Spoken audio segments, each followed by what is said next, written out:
Ladies and gentlemen, namaskar. A very good morning to all of you. I'm Uma Iyer Ravla, your host.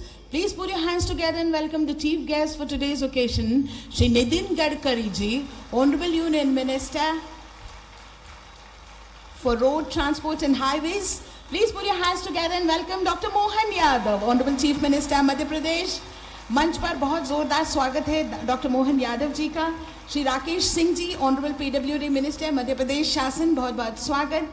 मंच पर स्वागत है श्री अनुराग जैन, माननीय मुख्य सचिव मध्य प्रदेश शासन।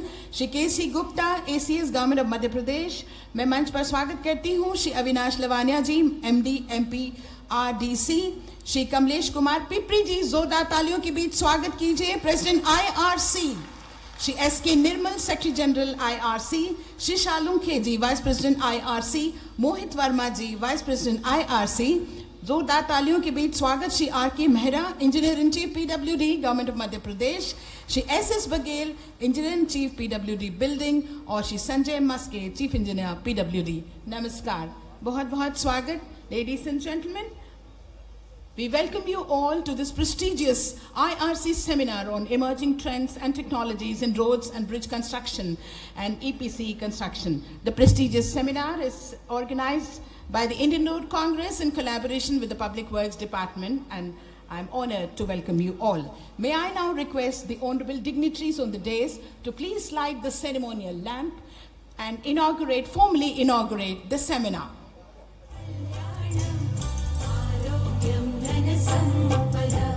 सड़क और पुल निर्माण में नवीनतम तकनीकों पर केंद्रित 2 दिवसीय सड़क और पुल निर्माण में नवीनतम तकनीकों पर केंद्रित 2 दिवसीय सेमिनार के उद्घाटन सत्र में आप सभी का स्वागत। इस आयोजन के लिए भोपाल से बेहतर और कौन सा स्थान हो सकता है, जहां भोपाल को झीलों की नगरी कहा जाता है। शहर में प्राकृतिक सौंदर्य है, शहरी जीवंतता है। भारतीय सड़क कांग्रेस पूरे देश में सड़क और पुल निर्माण के मानक स्थापित करने में महत्वपूर्ण भूमिका निभा रहा है, और आज जहां मध्य प्रदेश ने प्रधानमंत्री ग्राम सड़क योजना में ऊंचाई पाई है और बहुत सारी उपलब्धियां हासिल की है, ये बहुत ही महत्वपूर्ण है कि झीलों की नगरी भोपाल में, मध्य प्रदेश की राजधानी में आज इस सेमिनार का आयोजन हुआ है।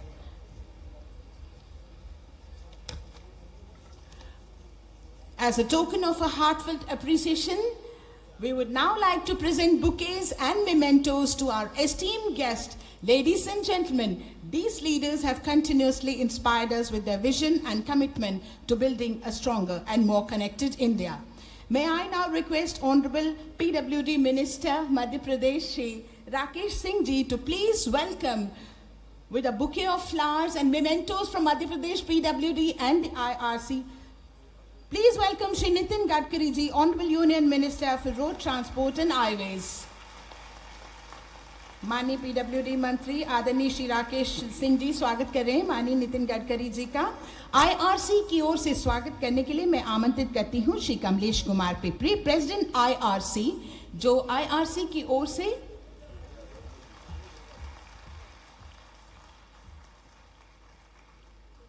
आदरणीय श्री कमलेश कुमार पिपरी जी से मैं निवेदन करती हूं कि मंच पर उपस्थित माननीय सभा के मुख्य अतिथि आदरणीय श्री नितिन गडकरी जी का आईआरसी की ओर से स्वागत करें। एक बार पुनः मैं माननीय श्री राकेश सिंह जी से निवेदन करूंगी कि डॉक्टर मोहन यादव, माननीय मुख्यमंत्री मध्य प्रदेश, का स्वागत करें। मध्य प्रदेश राज्य पीडब्ल्यूडी विभाग की ओर से अंगवस्त्र पहनाकर और पीडब्ल्यूडी विभाग की ओर से मेमेंटो प्रदान कर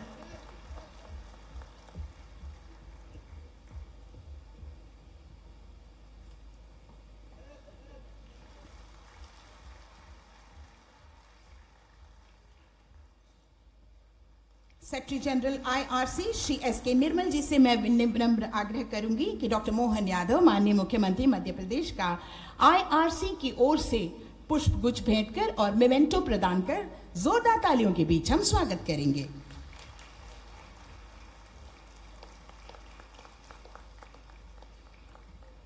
और अब मैं निवेदन करना चाहूंगी माननीय मुख्य सचिव मध्य प्रदेश आदरणीय श्री अनुराग जैन सर से कि वे माननीय पीडब्ल्यूडी मिनिस्टर श्री राकेश सिंह जी का स्वागत करें।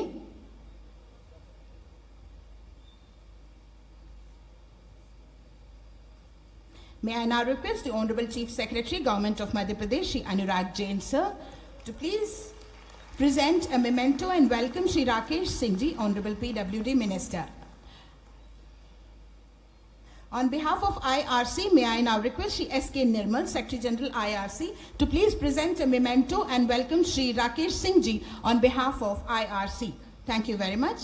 May I now request Shri Avinash Lavania ji to please welcome Shri Anurag Jain, Chief Secretary, Government of Madhya Pradesh. Shri Avinash Lavania ji, Honorable MD, MPRDC, will now welcome the Honorable Chief Secretary, Government of Madhya Pradesh.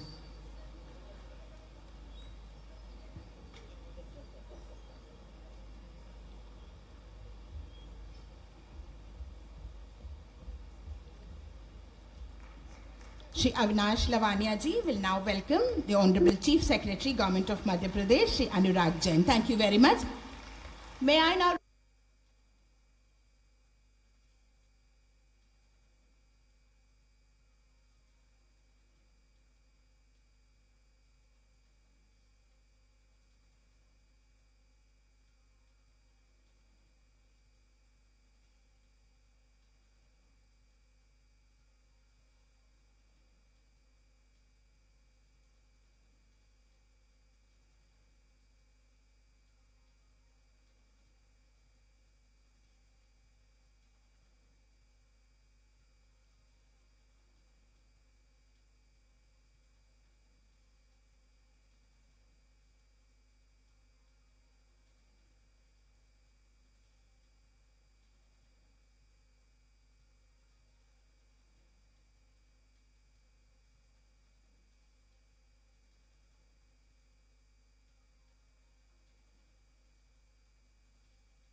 contracts when he was Vice President IRC, one of the office bearer, but we could not have that time because of some other pressing engagements.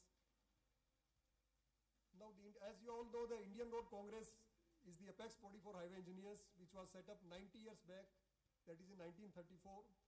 And the main objective of IRC is to set up standards, codes, manuals for all the aspects of road sector, for helping central and state government agencies in formulating their documents, policy guidelines, and execution of works, and to keep pace with the best international practices. Over the last 90 years, we have come out with 282 codes and guidelines, out of which 120 codes have been prepared. So 120 codes have been prepared in just last 6 years to keep pace with the latest international practices and all the R&D work done in India. Sir, infrastructure development is getting the highest priority from Government of India, and due to this huge and ambitious road construction program taken up during the last 2 decades for highways as well as for rural roads, there is a scarcity of conventional road construction material, and further indiscriminate mining of sand and aggregate is resulting into environment disintegration. So there is an urgent need for promoting use of new, innovative and emerging technologies and sustainable technologies for road sector, and IRC has taken various steps to encourage the use of new and alternative materials. Sir, in recent years, in order to keep pace with the international technologies, we have finalized new guidelines on high performance concrete, glass fiber reinforced polymer bars, stabilization technologies using commercial stabilizers, modular steel bridges, geosynthetic applications in pavements, gap graded rubberized bitumen, and now we are in the process of finalizing another document on ultra high performance concrete. And so because this innovation in road construction and these new guidelines will definitely help the sector in not only speeding up the road projects, but also result into cost reduction when we see the life cycle cost. So IRC has also set up an accreditation committee, because many of these international practices which cannot be brought to India directly in the absence of IRC code, then there is a need for having the confidence building measures for our execution agencies, and that accreditation committee approves these new technologies and new materials for implementation on trial basis.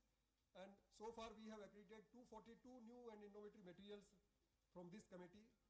And on the basis of feedback, slowly we are bringing these new technologies and materials into IRC codes, and that is helping us in mainstreaming of these technologies. Sir, in addition to new technology, in fact, tomorrow we have one day dedicated to execution of EPC contracts, which was initially introduced by Ministry in 2012. And we have seen in last 12 years, we have implemented EPC contracts in highways, and many states have also implemented. So we want to discuss what are the various provisions, what are the challenges, how it has helped the sector, and what are the modifications requirement. So tomorrow we will be deliberating on these issues.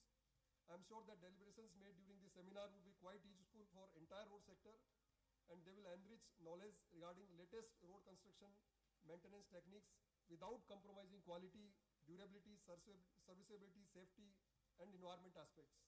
With these words, I once again extend my thanks to all the dignitaries, delegates, speakers, exhibitors, invitees, media, and wish all of them an enriching experience for these 2 days. Jai Hind. Thank you. Thank you very much, Mr. Nirmal. Next, I would like to welcome Shri Kamlesh Kumar Pipri, President of Indian Road Congress. Ladies and gentlemen, please put your hands together. He'll be addressing the gathering.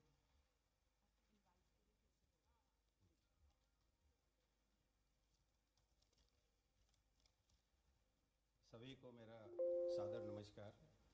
Honourable union minister for road transport and highways Shri Nitin Gadkari ji, honourable chief minister government of Madhya Pradesh Shri doctor Mohan Yadav ji, honourable PWD minister government of Madhya Pradesh Shri Rakesh Singh ji, chief secretary government of Madhya Pradesh Shri Anurag Jain sir, additional chief secretary government of Madhya Pradesh Shri KC Gupta ji, secretary general IRC Shri SK Nirmal ji, vice president IRC Shri Salmukh ji, Mohit Verma ji, MD MPRDC Shri Avinash Lavanya ji, engineer in chief government of Madhya Pradesh Shri RK Mehra ji, engineer in chief PWD building government of Madhya Pradesh Shri SS Baghel ji, chief engineer PWD and local organizing secretary Shri Sanjay Maske ji, distinguished speakers of the seminar, delegates, members from press and media, ladies and gentlemen.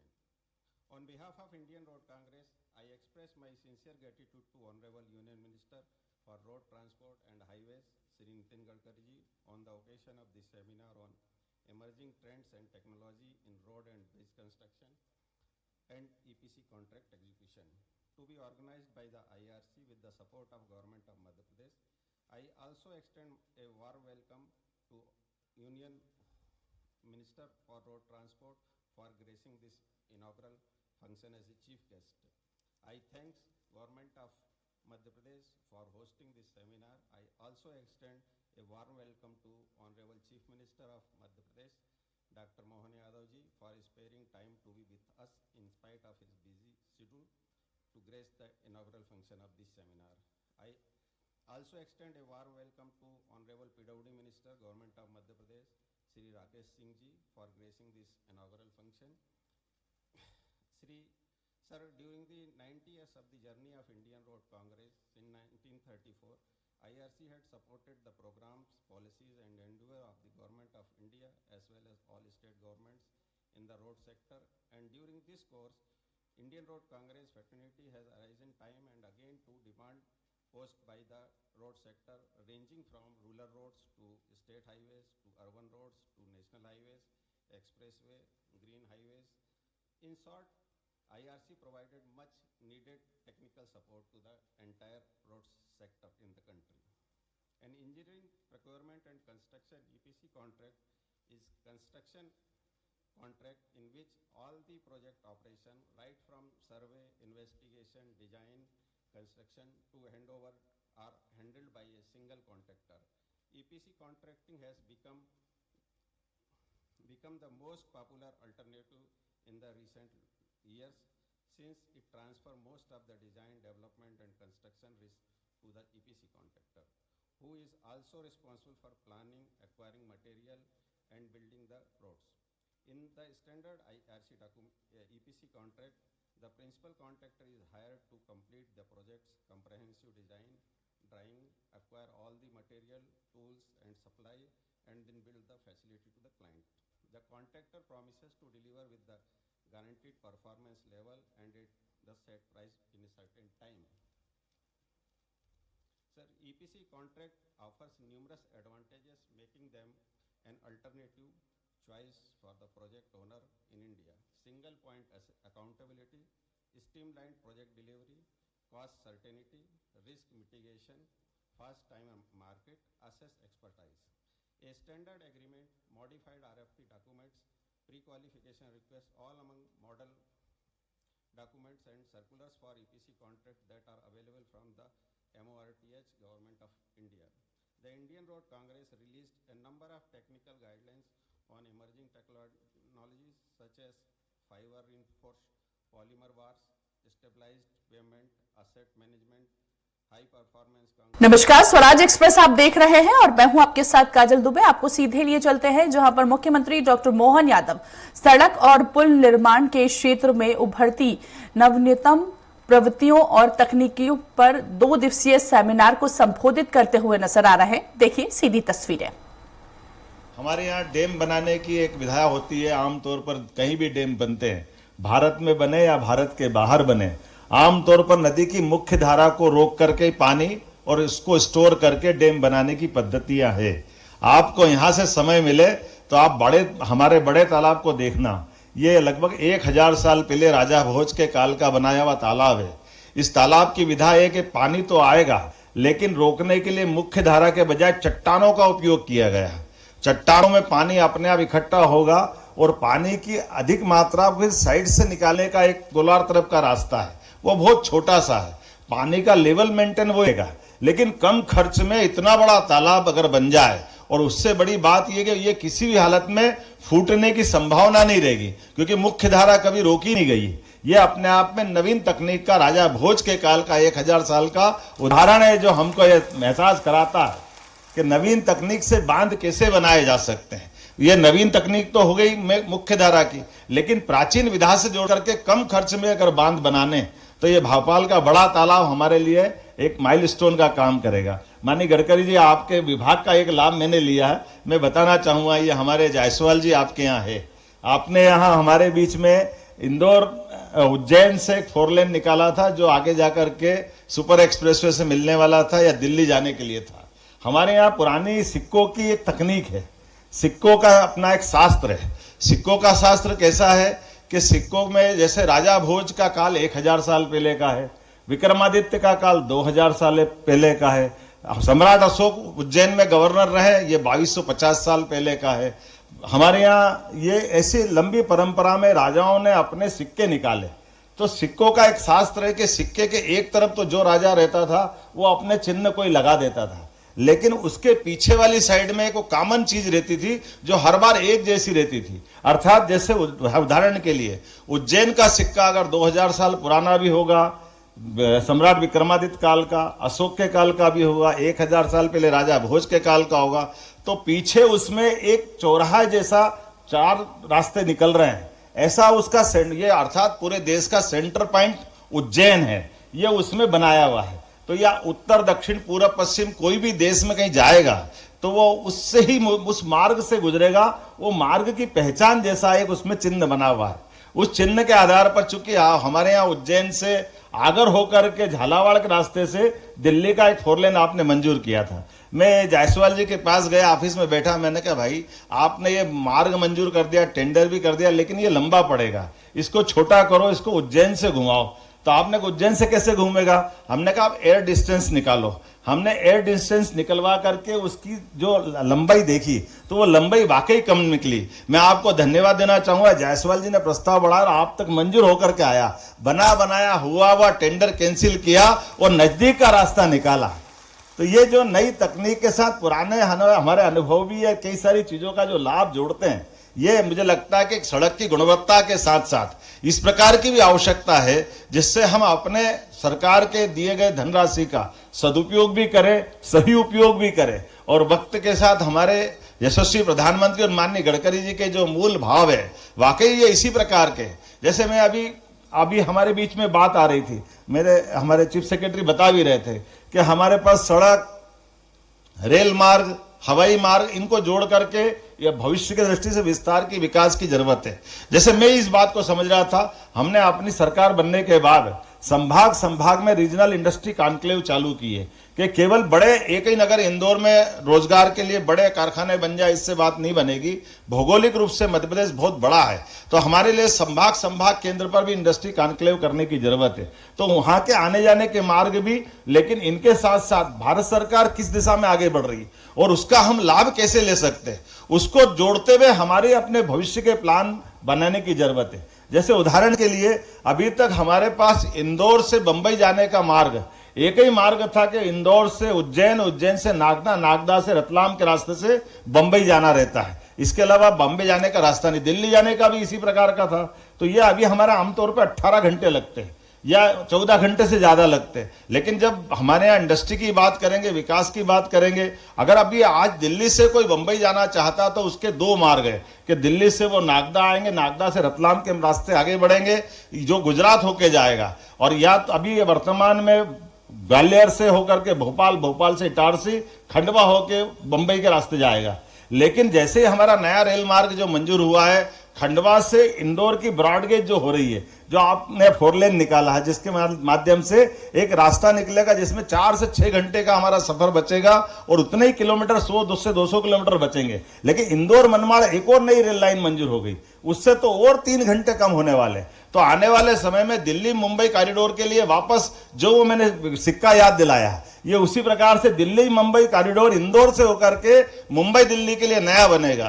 तो भविष्य की दृष्टि से economic corridor अपन जब बनाने की बात करेंगे तो इस प्रकार से इन कामों को लेकर के आपके यहाँ काफी अच्छे सुयोग्य इंजीनियर्स भी आए हैं, बाकी विधाओं से जुड़े लोग भी आए हैं। उम्मीद करता हूं कि आज अब यहाँ, चूंकि मैं कुंभ की नगरी से आता हूं जहां अमृत मंथन 12 साल में प्रत्येक बार हमारे सारे संतगण, ऋषि मुनि, महामंडलेश्वर करते हैं, मैं उम्मीद करता हूं कि 2 दिन आप भी अमृत मंथन करेंगे। इसमें निश्चित रूप से भारत के लिए नया एक उद्देश्य की आपकी पूर्ति होगी। यशस्वी प्रधानमंत्री के नेतृत्व में सड़क मंत्रालय और नई टेक्नोलॉजी को लागू करते हुए आगे बढ़ेगा। ये बात सही है कि अभी बहुत सारी चीजों में हमने काफी प्रगति की है, लेकिन उतनी संभावना और बढ़ी हुई भी है। यह बात सही है कि हम आमतौर पर जो सड़कें बनाते थे डामर की, उसकी कठिनाइयों के बारे में गाली भी खाते थे, लेकिन काम भी करना पड़ता था, वो बड़ी बात थी। लेकिन आज बदलते समय में ये कितने प्रकार से अलग अलग नई नई तकनीक लेकर हम आगे बढ़ सकते हैं। अभी जो आपकी अपनी स्पीड है, मैं मध्य प्रदेश के बारे में जरूर बताना चाहूंगा कि लगभग 15.5 किलोमीटर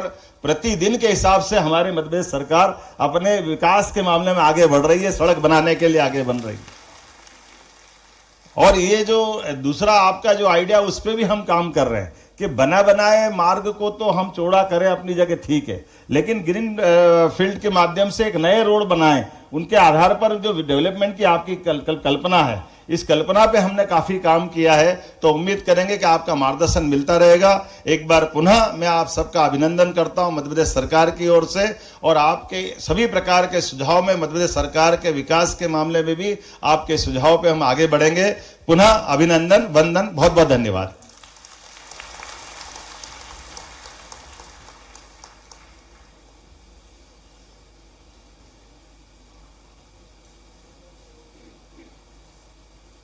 बहुत बहुत धन्यवाद माननीय मुख्यमंत्री महोदय। देवी और सज्जनों, समारोह के मुख्य अतिथि परम आदरणीय केंद्रीय मंत्री सड़क परिवहन एवं राजमार्ग आदरणीय श्री नितिन गडकरी जी, हम सभी जानते हैं कि साधारण नेता नहीं, एक दूरदर्शी नेता हैं। दिवाली आ रही है, मिठाई मिलेगी, लेकिन हमारी तो होली दिवाली सब बन गई। जोरदार था अभिनंदन करो माननीय गडकरी जी का, जिनके आने के पहले हमारा कानपुर भोपाल एक्सप्रेसवे 4 लेन तो मंजूर किया लगभग 6,500 करोड़ से, और आप कह रहे 25,000 करोड़ की और नई सौगात देने वाले बहुत जल्दी। तो इससे अच्छी क्या बात हमारे लिए। तो ये वाकई सारे त्योहार एक दिन हो गए। एक बार फिर मैं आपके माध्यम से मध्य प्रदेश सरकार की ओर से उनका आभार भी मानता हूं, और उनका प्रेम स्नेह सदैव इसी प्रकार से मिलता रहे। बहुत बहुत धन्यवाद, जोरदार अभिनंदन माननीय गडकरी जी का। और अब मैं माननीय मंत्री जी से विनम्र आग्रह करती हूं कि आज के इस अवसर पर अपने आशीर्वचनों से हमें अनुग्रहित करें। जोरदार तालियों के बीच स्वागत कीजिए परम आदरणीय श्री नितिन गडकरी जी।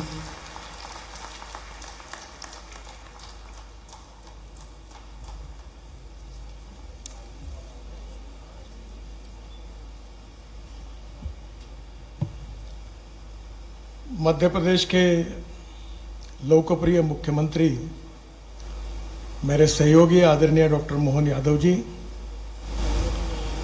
अनेक सालों तक पार्लियामेंट में मेरे साथ जिन्होंने काम किया, ऐसे मेरे सहयोगी और पीडब्ल्यू मिनिस्टर आदरणीय राकेश सिंह जी,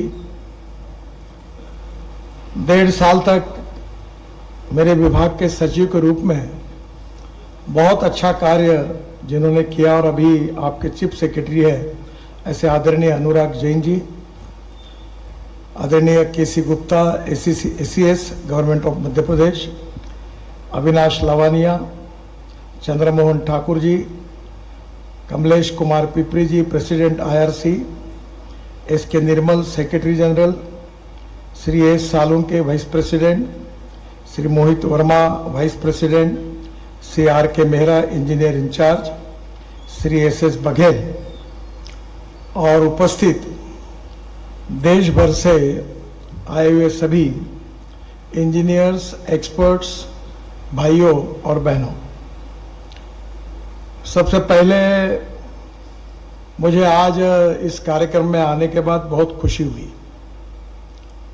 खुशी इस बात की हुई कि रोड कंस्ट्रक्शन और ब्रिज कंस्ट्रक्शन में जो क्वालिटी है और जो नई नई टेक्नोलॉजी है, और उसके बारे में एग्जीक्यूशन करते समय अपने विचार मंथन से क्या सुधार करना चाहिए, कौन सी नई टेक्निक अपनानी चाहिए, इसके लिए IRC ने जो इनिशिएटिव लिया है और आप सब लोग इसमें शरीक हुए हैं, ये निश्चित रूप से बहुत बहुत आनंद और अभिनंदन का विषय है। मैं IRC को और मध्य प्रदेश PWD को बहुत बहुत बधाई देता हूं, धन्यवाद देता हूं। हमारी कोशिश यही है कि क्वालिटी ऑफ कंस्ट्रक्शन को इंप्रूव करें और कॉस्ट ऑफ कंस्ट्रक्शन को कम करें। हमारे देश में इंफ्रास्ट्रक्चर का महत्व आप सब लोग जानते हैं। हमारे प्रधानमंत्री जी का ये सपना है कि हमारे देश के इकोनॉमी को वर्ल्ड की 3rd लार्जेस्ट इकोनॉमी बनाना है, $5 ट्रिलियन की इकोनॉमी बनाना है और विशेष रूप से आत्मनिर्भर भारत बनाना है। एक्सपोर्ट को बढ़ाना है और इंपोर्ट को कम करना है और ट्रेड, बिजनेस, इंडस्ट्री को बढ़ाकर हमारे देश की ग्रोथ रेट को जैसे बढ़ाना है वैसे रोजगार का भी निर्माण करके हमारे देश को सुखी, समृद्ध और संपन्न बनाना है। किसी भी देश के विकास में सबसे इंपॉर्टेंट भूमिका किसी की है तो वो इंफ्रास्ट्रक्चर की है। Water, power, transport and communication, 4 चीजें जहां डेवलप होगी वहां ट्रेड, बिजनेस, इंडस्ट्री खड़ी होगी, कैपिटल इन्वेस्टमेंट आएगी और जहां ट्रेड, इंडस्ट्री और बिजनेस खड़ा होगा, कैपिटल इन्वेस्टमेंट आएगी, वहां रोजगार निर्माण होगा और जहां रोजगार निर्माण होगा वहां की गरीबी दूर होगी। और इसलिए इंफ्रास्ट्रक्चर ये हमारे सरकार की आदरणीय प्रधानमंत्री जी की सबसे हाईएस्ट प्रायोरिटी है और इसलिए हमें वर्ल्ड में जो सक्सेसफुल प्रैक्टिसेस है और हमारे देश में जो अच्छे प्रयोग है उस प्रयोग को स्वीकार कर हमें इस सेक्टर को क्वालिटेटिव बनाना है। मैं अपने लाइफ में 2 बातें बहुत याद रखता हूं। पहली बात है कि knowledge as a power, innovation, entrepreneurship, science, technology, research, skill and successful practices, we name it as knowledge, and conversion of knowledge into wealth is the future। और ये जो नॉलेज है आपको आपके महाविद्यालय में, इंजीनियरिंग कॉलेज में, आईआईटी में तो मिला है, पर इस नॉलेज का उपयोग करके ओनरशिप के साथ अगर आपकी विजन क्वालिटेटिव होगी, जो अच्छी बातें उसको स्वीकारते हुए आगे जाएगी, तो देश के भविष्य को बदलने की आपकी ताकत है। आप हमारे आधुनिक भारत के शिल्पकार हैं, विश्वकर्मा हैं और इसलिए आपका रोल बहुत महत्वपूर्ण है और इसलिए स्वाभाविक रूप से आपके अनुभव से हमें इंफ्रास्ट्रक्चर डेवलपमेंट में आप सबका योगदान बहुत बड़ा है। कभी कभी मंत्री होने के नाते बहुत सी बातों का क्रेडिट मिलता है हमको और इसलिए लोगों को लगता है कि ये रोड इन्होंने बनाया है। मैं थोड़ी रोड बनाने के लिए आता हूं, ये रोड तो आप काम करते हैं और इसलिए जब आप अच्छा काम करते हैं तो उसका क्रेडिट मिलता है और जब गड्ढे पड़ते हैं तो भी हमको डिस्क्रेडिट भी मिलता है। लोग तुरंत सोशल मीडिया पे ठोकने के लिए भी आगे पीछे नहीं देखते हैं। तो इसलिए ये जो आपने सबने मिलकर जो काम किया है उसके कारण कभी कभी ये जो अच्छी बात है, क्रेडिट है, वो हमको मिलता है। मैं मैनेजमेंट का विद्यार्थी हूं, वैसे बहुत इंटेलिजेंट नहीं हूं, पर मैं एक मैनेजमेंट में एक बात बहुत अच्छी तरीके से सीखा कि ए नाम के व्यक्ति ने A² काम किया और B नाम के व्यक्ति ने जब B² काम किया तो total work is A² + B²।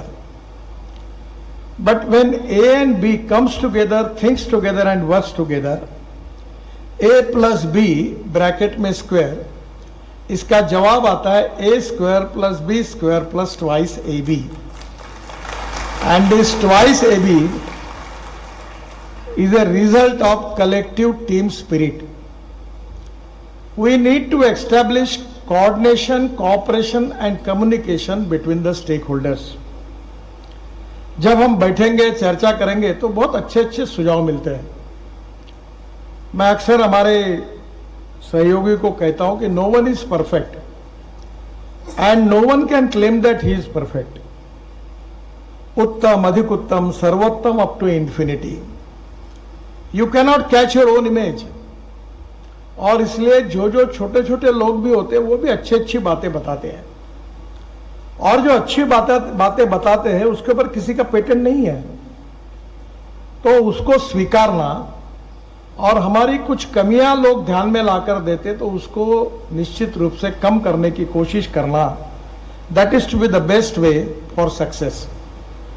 और इसलिए knowledge is very important, knowledge as a power is most important. और दूसरी एक बात जो है वो जो मैं अक्सर याद रखता हूं वो है वेस्ट टू वेल्थ। मैं अक्सर ये बात पे विश्वास रखता हूं कि no material is waste and no person is waste. It is depending upon the appropriate technology and appropriate vision of the leadership that you can convert waste into wealth. अभी कुछ दिन पहले हमारे म्यूनिसिपल कॉरपोरेशन के पास 450 एकड़ जगह dump yard की थी। अब हमने टेक्नोलॉजी लाई, गंदा पानी जो था वो बेच दिया तो 300 करोड़ रुपए साल के मिलते, शुद्ध करके गवर्नमेंट ऑफ महाराष्ट्र को पावर जनरेशन को दिया। लोग टॉयलेट में पानी डालते, हमको पैसे मिलते हैं 300 करोड़ साल के। फिर कचरे में हमने उसको सेग्रीगेट किया और एक बहुत अच्छी टेक्नोलॉजी लाई। ग्लास, मेटल और प्लास्टिक को रिसाइकलिंग हुआ और जो ऑर्गेनिक वेस्ट थे वो बायोडाइजेस्टर में डाल के उसे मीथेन बनाकर बायो सीएनजी बन गया, तो गैस बन गया। तो कचरे के लिए इतनी जगह ही लगती नहीं थी। फिर मेरे मन में आया, मैं हमारे कमिश्नर को कहा कि हमारा शहर एजुकेशनल हब बनना चाहिए। तो मैं पुणे में मेरे बड़े अच्छे संबंध है, सिम्बोसिस करके यूनिवर्सिटी है, उनके मुजुमदार करके चेयरमैन थे। उनको मैंने कहा, मुजुमदार साहब आपको मेरे लिए एक बात करनी होगी। बोले क्या करना है? मैंने नागपुर में आपका कैंपस खोलिए। तो उन्होंने कहा कि एक कंडीशन पे खोलूंगा, अगर आप मुझे जगह दोगे तो मैंने आने के बाद सोचा कि जगह कहाँ मिलेगी शहर में, तो ये डंप यार्ड खाली हुआ था। तो मैंने हमारे कमिश्नर को कहा कि एक टेक्निकल क्वालिफिकेशन लेकर एक टेंडर निकालो और ₹1 के लीज पर 110 एकड़ जगह हमने 30 साल के लिए सिम्बोसिस को दी। और फिर सिम्बोसिस में मुजुमदार साहब और उनके लड़की को कहा कि डिजाइन मेरे बिना नहीं मंजूर करना, आर्किटेक्ट मैं सिलेक्ट करूंगा। और मेरे मित्र है मुंबई में, मैं काफी दिनों तक था ऑफिस कॉन्ट्रैक्टर करके, he is prove to be the one of the best architect in the country. तो मैंने उनको फोन किया और वैसे भी उनको पहले मैंने हमारे म्यूनिसिपल कॉरपोरेशन में काम करने के लिए बुलाया। तो कभी कभी वो मुझे कहते कि नितिन जी तुमने मुझे कहाँ फंसाया। हमने एक रेलवे लाइन शहर से जाती थी डिफेंस में, तो वो लाइन हमने 2.5 करोड़ रुपए में खरीद ली और हफीज को कहा कि इस पर एक अच्छा 35 हेक्टेयर जमीन थी और उसमें हमने एक बहुत अच्छा डिजाइन किया मार्केट का और उसका नाम रखा लंदन स्ट्रीट, बाद में हम ऑरेंज स्ट्रीट किया। 24 पैकेजेस हुए और अभी तक 7 पैकेजेस हमने बेचे हैं और कारपोरेशन को 2,500 करोड़ रुपए का फायदा हुआ, 2.5 करोड़ के इन्वेस्टमेंट। और वो डिजाइन किया हाफिज कॉन्ट्रैक्टर ने। और वो कारपोरेशन में काम करते करते इतना तंग हो गया कि बहुत बार मेरे पास आया कि बोले मुझे जरा आप यहाँ से छुट्टी दो। बोला नहीं। मैंने बोला आप दुनिया में काम करते हो, अमेरिका में काम करते हो, इंग्लैंड में काम करते हो, दुबई में करते हो, जरा कारपोरेशन में भी काम का अनुभव लो। अगर यहां तुम फिट हो गए तो दुनिया के कहीं भी काम के लिए आप फिट हो जाएंगे। अभी 7 पैकेजेस हो गए पूरे। तो उनको मैंने कहा कि यूनिवर्सिटी का डिजाइन करो। यूनिवर्सिटी आई, 450 करोड़ का कॉम्प्लेक्स बना। It is suppose to be one of the best complex in the country. अब 15,000 लड़के पढ़ रहे हैं और जितने पढ़े उतने फॉरेन में चले गए। बहुत लोगों को रोजगार अच्छा देश में मिला और बहुत से फॉरेन में चले गए। फिर मैंने हमारे मुख्यमंत्री थे देवेंद्र जी, उनको कहा कि अब अपने यहाँ नरसिंह मुंजी आनी चाहिए। तो फिर वो अमरीश भाई जो हमारे नरसिंह मुंजी के प्रमुख है, वो बोले मुझे जगह दो। फिर कचरे वाली जगह निकाली, फिर 50 एकड़ उनको दी और परसों उनका भी भूमि पूजन हो गया। और वो केजी टू पीजी करीब 850 करोड़ की इन्वेस्टमेंट कर रहे हैं और नागपुर में दोनों इंस्टीट्यूशन आ गई और इसलिए हमारे यहाँ एजुकेशन की फैसिलिटी बहुत अच्छी हो गई। तो मैंने कहा ये वेस्ट टू वेल्थ नहीं है, ये वेस्ट टू नॉलेज है, क्योंकि कचरे के डंप यार्ड के ऊपर उसका उपयोग हुआ। तो मुझे लगता है कि आपके यहाँ भी कचरे के तो हो गई, अनुराग जी अब हमारे यहाँ से आए, उन्होंने 3 बातें उनकी विशेषता है। एक जो गति शक्ति करके ये जो योजना बनी, जिसके कारण कोऑर्डिनेशन हो, सरकार में साइलोज में काम करती है, एक दूसरे से कोई बात नहीं करता, क्योंकि हमारे रूल्स ऑफ बिजनेस में लिखा है कि एक अधिकारी ने दूसरे से बात नहीं करना, चर्चा नहीं करना और सुनना नहीं, तो कोई बात नहीं करता। तो पहला आया कि रेलवे अलग ब्रिज बना रहा है, हम अलग बना रहे हैं, और रोड तीसरा कोई और चौथा कर रहा है। तो फिर प्रधानमंत्री जी बोलते थे बार बार ये साइलोज में चलता है।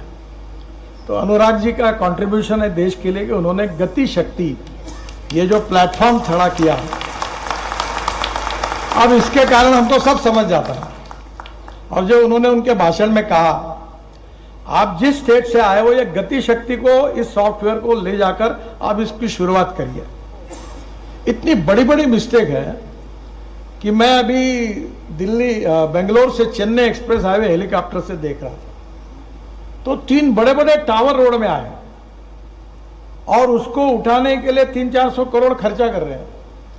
तो मेरे साथ वो भी मध्य प्रदेश के थे, अच्छे अधिकारी थे, पांडे करके, सागर के, रिटायर्ड हुए भी, मेंबर है NHA के। मैंने कहा पांडे जी तुमने IIT पास किया है ना? बोले हाँ। मतलब तुमको समझ में नहीं आता, ये टावर से थोड़ा रास्ता सरका देते तो ये 450 रुपए काय के लिए खर्चा होते हैं? बोले साहब आप सही है, पर ये DPR वालों ने गलती की। ये DPR वाले तो इतने महान लोग हैं कि एक एक जन को पद्मश्री और पद्म विभूषण नहीं देना चाहिए। मैंने कितने गंदे काम हो सकते हैं, कितने इंजीनियरिंग पॉइंट ऑफ व्यू, कोई घर में बैठ के गूगल पे ही प्लान करते हैं। आई एम सॉरी अगर उनमें से कुछ हो गए तो उनकी क्षमा मांगता हूं। अबे पैसा 2 पैसे ज्यादा लो, काम परफेक्ट करो ना। और हम सब जो हमारा चलता है मिनिस्ट्री का झंझट, अनुराग जी और हमको ये नया EOT दो, एक्सटेंशन ऑफ वर्क दो, एडिशनल स्कोप ऑफ वर्क करो, पूरा DPR गलत, अलाइनमेंट गलत, और हम यही करते करते हमारी सब समय चला जाता है। तो पहली बात परफेक्शन इन DPR, और इसलिए हमारे जो PDRO होते हैं और आपके एग्जीक्यूटिव इंजीनियर, डेप्यूटी इंजीनियर होते हैं, वो कोई भी रोड प्रोजेक्ट करने के पहले कभी साइट पर जाते हैं क्या? देखते हैं क्या उसको? कहाँ मंदिर आ रहे, कहाँ मस्जिद आ रही, पूरा रोड बना दे और मस्जिद और मंदिर के सामने काम बंद कर देते, और फिर हमारे पास आते, साहब इसको कैसे निकालना? अरे भाई पहले ध्यान में आता तो रोड बाजू से ले जाते थे। इसका कारण वो गूगल पे बैठ के तय होता है। तो पहली बात यह है कि ओनरशिप चाहिए। तो मैं आपसे अनुरोध करूंगा कि ये जो हमारा DPR जो है, डिटेल प्रोजेक्ट रिपोर्ट, मैं आदरणीय मुख्यमंत्री और हमारे PWD मिनिस्टर को कहूंगा कि आपके पास IIT भी होंगी, इंजीनियरिंग कॉलेज भी होंगे, इनके सिविल इंजीनियरिंग डिपार्टमेंट 5-10 लाख रुपए बच्चे को भी अनुभव मिलेगा। उनको बोलो कि ये DPR चेक करो, और आपको ये DPR अगर चेक होगा तो बहुत सी गलतियां ध्यान में आ जाएगी, जिसके कारण फ्यूचर के प्रॉब्लम नहीं आएंगे। तो पहली बात तो एक स्वाभाविक है, और दूसरे फिर अथॉरिटी इंजीनियर है। अभी हमने काफी सुधार किया है उसमें। ये इनको इंडिपेंडेंट इंजीनियर कहते हैं। मैंने कहा पहले इनका नाम बदलो, ये डिपेंडेंट इंजीनियर रखो। कोई तो भी 70 साल का, 75 साल का रिटायर्ड आदमी, वही DPR बनाने वाली भी कंपनियां उनकी है। बाकी भी मैं तो बोला अभी ऑफिशियल करो, जितने गवर्नमेंट सर्वेंट है उनको DPR बनाने के लिए और प्रोत्साहित करो लगे तो, क्योंकि उनके नॉलेज का और एक्सपीरियंस का उपयोग होगा।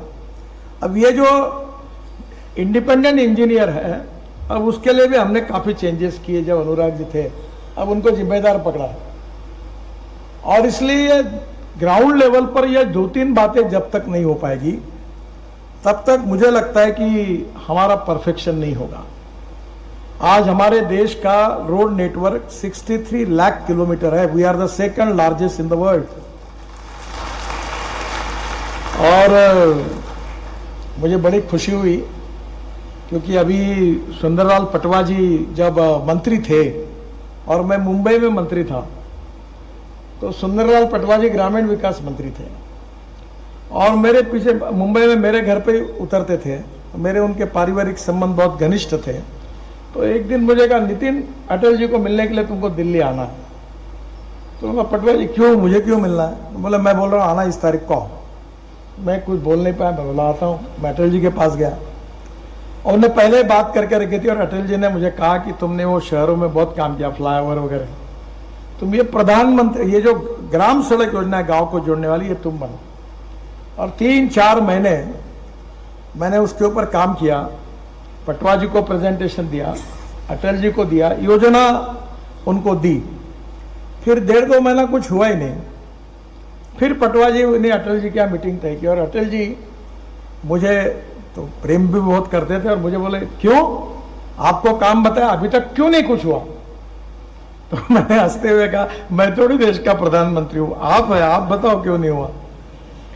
तो बोला, मुझे बोले क्या है? मैंने बोला ये नीति आयोग में ये व्यक्ति है, वो बोलता है कि ये प्रधानमंत्री ग्राम सड़क योजना ये स्टेट सब्जेक्ट है। There are 3 list, central list, state list and concurrent list. तो ये जो गांव को जोड़ने का काम है ये स्टेट लिस्ट में है और वो कहता है कि प्रधानमंत्री ji we can not make any expenditure on state list subject, इसलिए ये हो नहीं सकता। तो अटल जी ने मेरे तरफ देखा, अब मैं थोड़ा बोलने में आउटस्पोकन हूँ, बोला अटल जी ये तुमको सलाह देने वाला तुमको डुबाने का काम कर रहा है। बोले कैसे? मैंने बोला इसको थोड़ी चुनाव लड़ना है, तुमको चुनाव लड़ना है और ग्राम सड़क योजना करोगे तो इतिहास में आपका नाम होगा। तो बोले मैं क्या करूं? मैंने बोला इसकी कुछ मत सुनिए, ठप्पा और आप साइन मारिए, आप तो वहां में वो आप जो बोलोगे वो होगा। और ये नहीं तो ये अगले बार तुम ये यहाँ चेयर पर तो आना चाहिए, ये काम नहीं होगा तो ये नियमों को कौन दुनिया याद करेगी? यू कैन, आप कर सकते हो निर्णय। अटल जी ने पहली बार निर्णय किया, 15 दिन में डॉक्टर अब्दुल कलाम साहब ने घोषणा की और देश के इतिहास में 6.5 लाख गांवों में से करीब 3.5 लाख गांव उस तक उसको मजबूत रोड से जोड़ने का काम हिंदुस्तान के इतिहास में किसी ने किया तो वो अटल बिहारी वाजपेयी जी ने। और इस योजना की शुरुआत अगर किसी ने की तो मध्य प्रदेश के पूर्व मुख्यमंत्री और उस समय ग्रामीण विकास मंत्री सुंदरलाल पटवा जी ने की। ये इतिहास है और मेरा सौभाग्य है कि वो योजना बनाने के लिए मुझे मौका मिला। अब को ये ग्रामीण रोड से लेकर